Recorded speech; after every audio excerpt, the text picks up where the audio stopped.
Hello. The video you are about to see contains images of dolls only.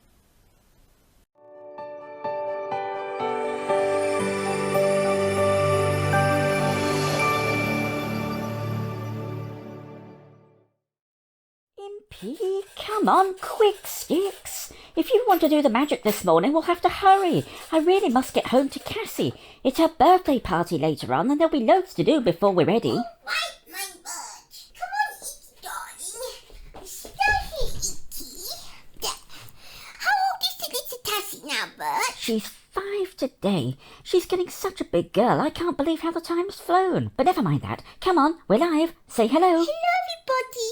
This is Lacey. I hope you've all had a pretty 2 weeks. It's been an absolutely great 2 weeks. It's been a busy one, that's for sure. I bet I know what you want to remember today. I bet you do, my bird. We want to remember the sleepover with Eva Rose last weekend, don't we, Icky? All of it? We can't. It would take ages. Oh, all right. Let's hear the story about the little doll's house family. All right, here comes the magic. Magic voices fill the air. Magic memories take us there. Oh, it's nasty. Marmite. I don't like that. Your turn, Macy. My pillow. A cute, friendly monster with a funny face. He has, big, googly purple eyes and a long tail. His favorite food is, peanut butter and ketchup sandwiches. That's horrible. Your turn now.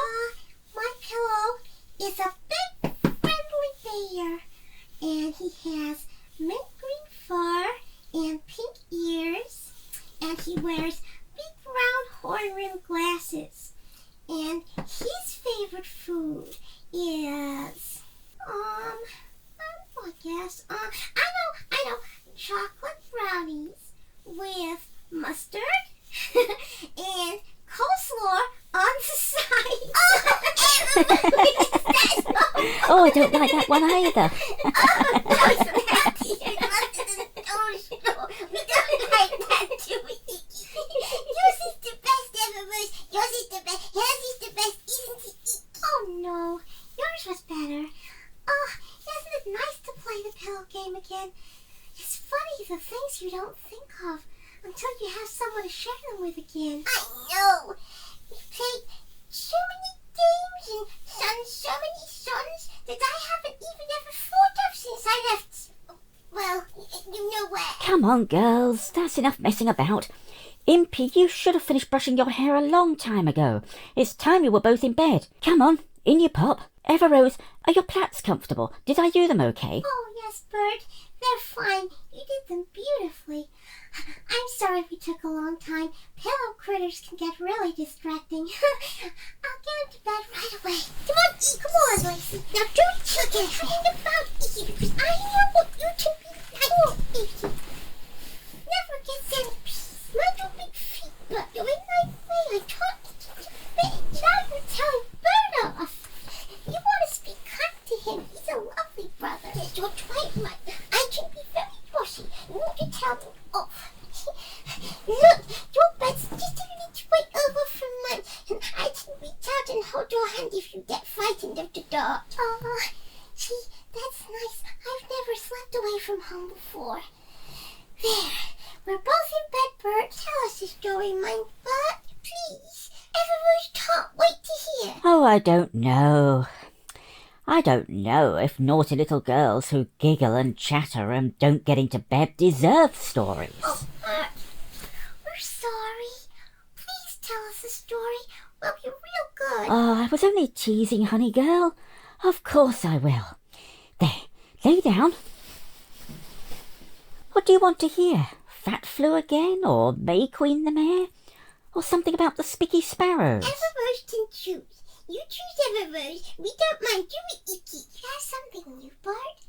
I like something I've never heard before.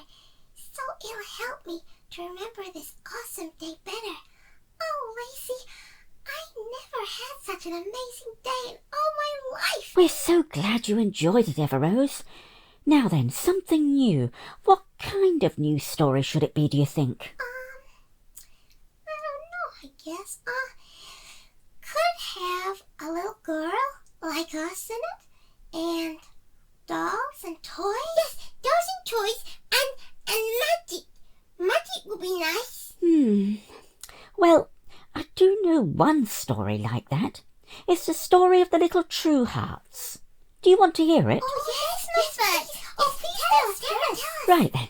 Well, once upon a time there was a beautiful doll's house. It was all made of wood.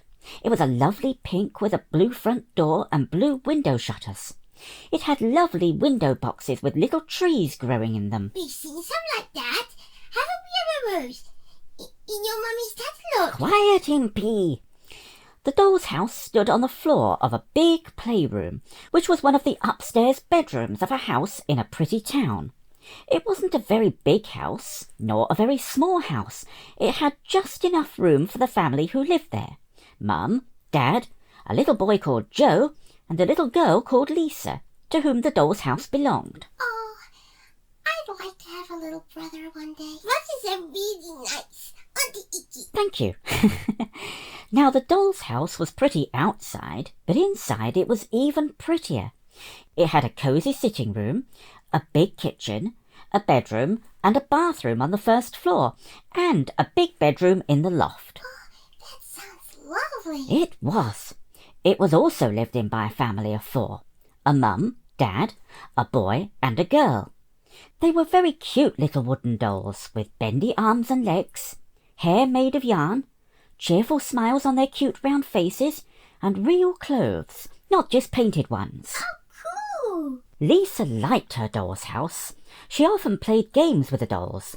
Sometimes Joe would play too. He would put his toy action figures or soldiers into the house, and if Lisa wasn't careful, he would knock over the furniture and start doll fights. Oh, that's not cool. I don't like it when boys mess up our games. Oh, no, me, Everrose. I hate it when Alfie starts banging or throwing. No, Lisa didn't like it either. At the end of each day, before Lisa went to bed, she would have to put her toys away, make sure the doll family was back in its house and everything was back where it was supposed to be. Then she would close the front of the doll's house and go downstairs. But she never suspected what went on as soon as she and her brother left the room.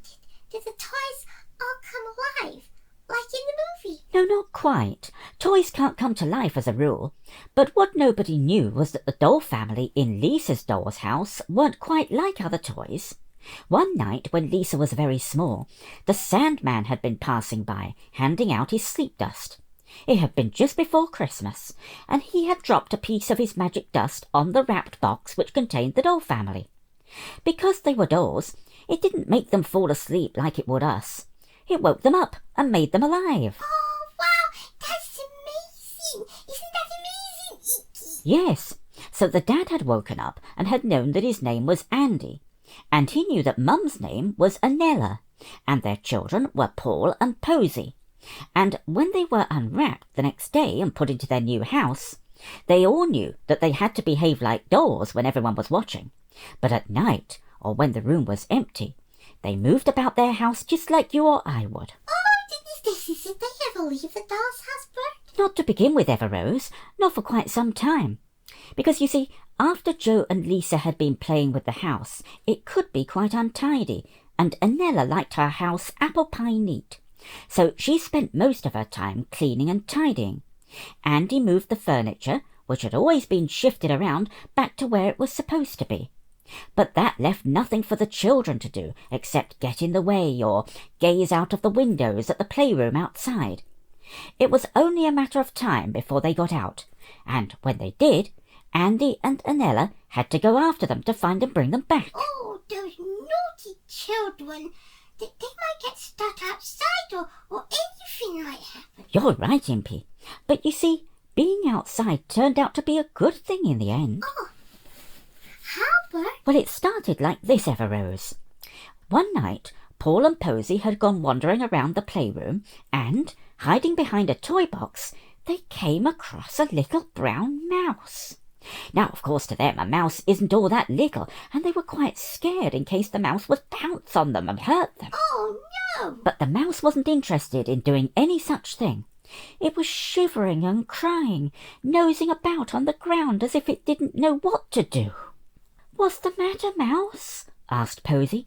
She wasn't at all sure that the mouse would understand her, but it did, and it even answered back in quite a normal voice. "They've taken me all away, that's what they've done," it said. "I know it was right here. At least it was when I went out this morning. I went out to find a bit of food for the kids. I've been looking all day. The place is a proper death trap with those horrible snapper things everywhere. I couldn't find so much as a toothful, and now I've come back, and they've even taken me blimmin' hole away." Oh, just a minute. Oh, poor mouse. Oh, the same. I don't like mice. Not in the house. You're right, Impy. Well, Paul looked closely at where the mouse said the hole had been, and he saw it had been firmly stopped up with cloth. "They haven't taken it away, Mouse," he said. "They've only closed up the entrance so you can't get in." The mouse cried harder than ever. "My kids are in there. I wish we'd never come here," it said. "Well, look here," said Paul. "I'll go and get my mum and dad. We'll get the hole open for you. You get your kids out, and then you'll scoot, see? Mice shouldn't live in houses. It's no place for you. Promise you'll leave, and I'll go and get my dad." That was clever of Paul. Yes, it was. Well, the mouse promised faithfully. Paul ran home to the doll's house, while Posy stayed with the mouse to make sure it didn't run off somewhere. Soon the whole family had gathered at the hole, and, after some hard work on all their parts, they had it open. The mouse vanished down it, and, after some time, appeared with several half-grown babies. The family escorted them under the playroom door, down the stairs, a hazardous journey, and out through the cat flap in the back door to freedom.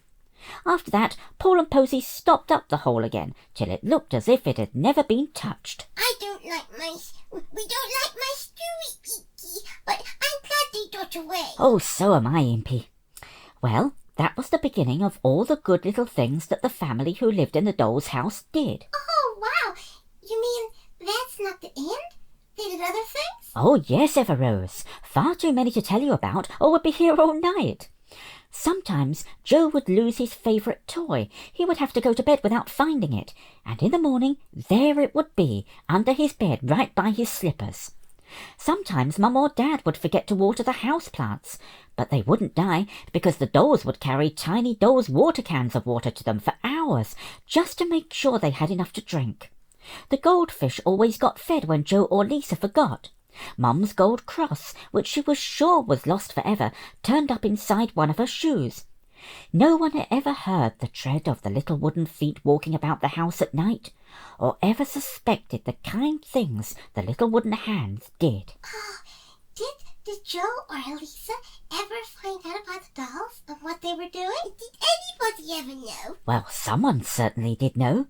The Sandman, who came to the house every night to put his magic sleep dust into the eyes of Joe and Lisa, and who guarded their dreams from nightmares.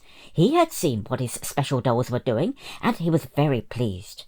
But the dolls didn't even suspect the Sandman was watching them. They never saw him, you see, not for a long time at least. Not until one terrible rainy, stormy night in early spring. Oh, how did they get to see the Sandman, my Bert? Well, it happened like this. Mum and Dad had just given Joe and Lisa a new kitten. She was so tiny she had only just left her mother. She was very cute, a marmalade kitten with white paws and a white shirt front. Oh, how sweet. Now, as I've told you, the back door had a cat flap, but the kitten was so tiny that it had been fixed closed because she needed to stay inside till she had her first vaccinations. Everything had gone well until one day in March when there were high winds. The wind blew furiously and rattled the back door. The cat flap rattled and banged, and nobody realised in all the noise that the little wedge holding it closed had fallen out. Oh, no. Oh, yes, I'm afraid, Impy. Susie Kitten was curious, and even with all this wind she wanted to get through the flap and out into the air. So she pushed her way through the flap and was off. Nobody noticed she was missing for hours, until it was her dinner time, when nobody could find Susie. They searched high and low, called and called, but she was nowhere to be found. Oh, silly kitty. She's lost. When they finally saw that the cat flap was open, they knew she must have gone outside. They searched the garden, called and called some more, but Susie was nowhere in sight. It grew dark. A storm came up. There was loud thunder, lightning and heavy rain. Mum put Joe and Lisa to bed. Lisa hadn't even been told to tidy the playroom. Oh, how awful. I don't know what I'd do if that happened to me, mein Bert. Oh, me neither. When the house was quiet, Andy and Anella called the children. "We'll have to go and look for Susie," they said. "It'll mean going outside. We've never done that before. It's going to be dangerous. Be careful, everyone." I hope they find her. The family had been downstairs before, and while it was always hard, they were used to it. The cat flap was open, in the small hope that Susie would come back through it, so it was easy to get out. But oh, the wind was so loud, the rain was so heavy. In seconds they were all soaked. They began moving slowly, staying close together, looking beneath every shrub and in every flower bed. For what felt like hours and hours, they plodded slowly through all the garden, drenched with rain, up to their knees in mud, their clothes sticking to them, often being blown flat by gusts of wind. The poor dolls. Oh, I hope they don't get hurted. When they heard the tiny, faint mewing, at first they thought they were imagining it. But then they heard it again.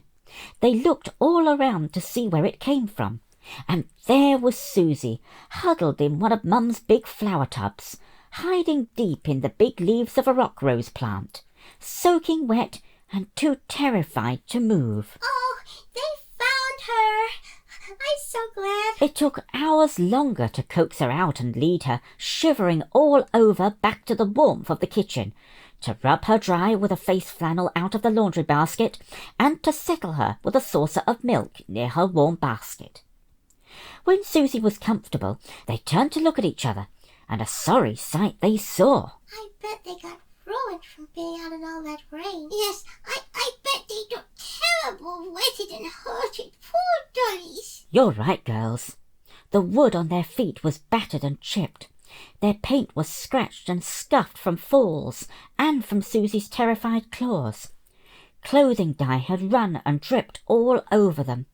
Their clothes, or what was left of them, were ripped to shreds and tatters.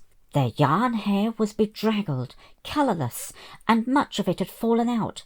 They all stared in dismay, and Anella burst into tears.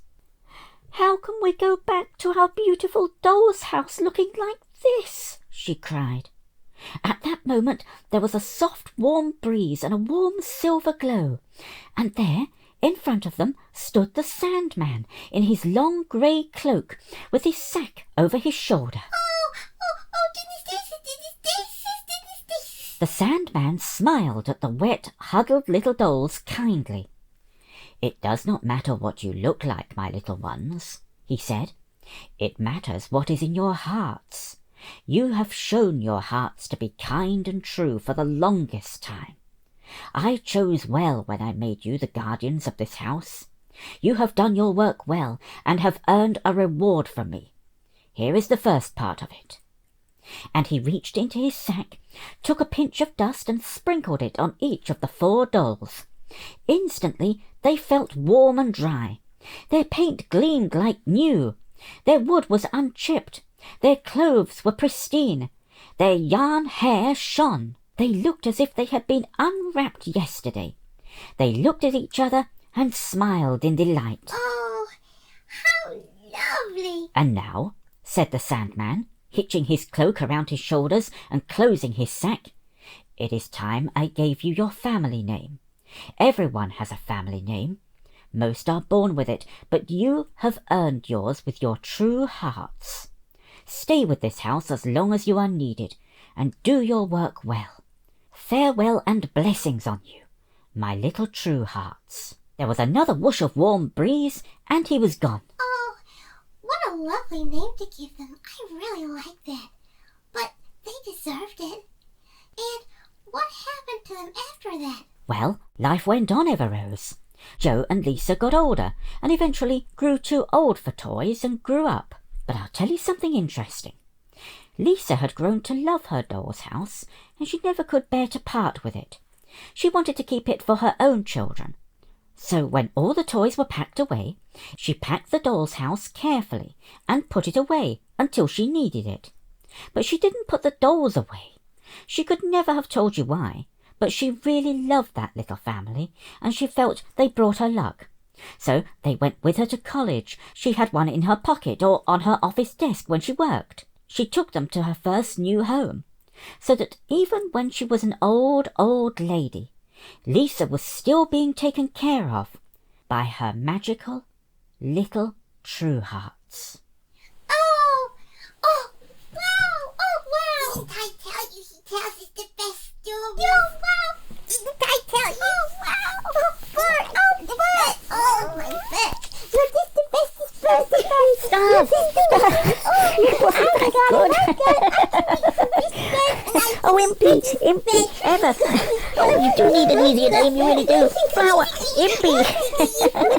Come on, you'll squeeze me to pieces. Flower. I like that. I kind of wished I had a name like Lacey's Impy. Well, now you have. You don't mind, do you? No, I like it. Now, come on, you two. It's snuggle down time. Are we doing the song all together? Oh, yes. Yes, of course, let's do the song. Oh, everybody who comes from school do it. No, please. Everybody knows that song, so we have to sing it. I've been looking forward to singing it with you, Everrose, and mine, Bert, all together. It's going to be lovely. And you sing it with us, won't you, E.T.? Now, let's put hands together and eyes closed. Okay, Flower. You start us. One Evening as the sun went down and the jungle fire was burning. Down the road came a pretty maid and she said, I'm never turning. I'm going to a land that's far away, beside the crystal fountain, where there's peace and joy for each girl and boy. It's the big rock candy mountain. Oh, the birds and the bees and the lollipop trees, the ice-cold soda fountain, where the lemonade springs and the bluebird sings. It's the big rock candy mountain. In the big rock candy mountain, there's a land so fair and bright. You can laugh and play, you can sleep all day, and then stay awake all night.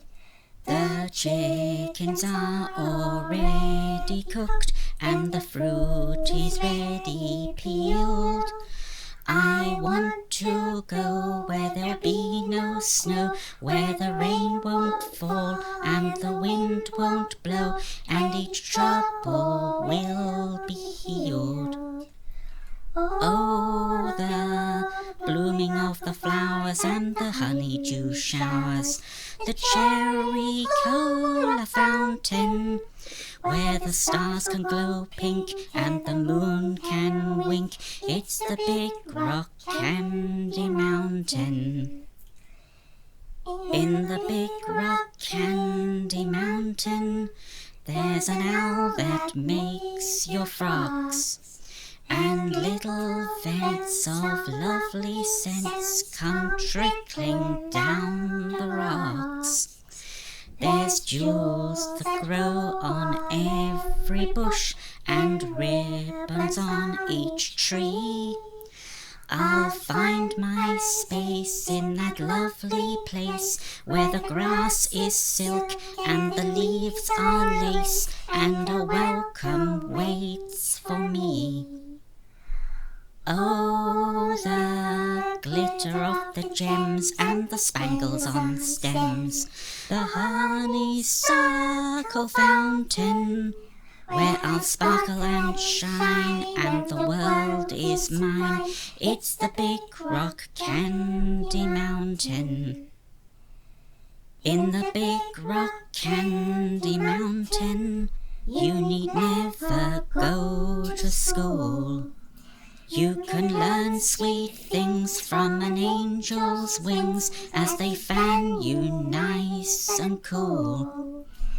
They say that love can conquer all, that faith will help me through. So in hope I'll stay on that narrow way, and I'll work and pray and await the day when my mountain dream comes true. Oh, the streets of shining gold and the glories untold, the joyous happy fountain, where my Lord waits for me and my soul soars free. It's the Big Rock Candy Mountain.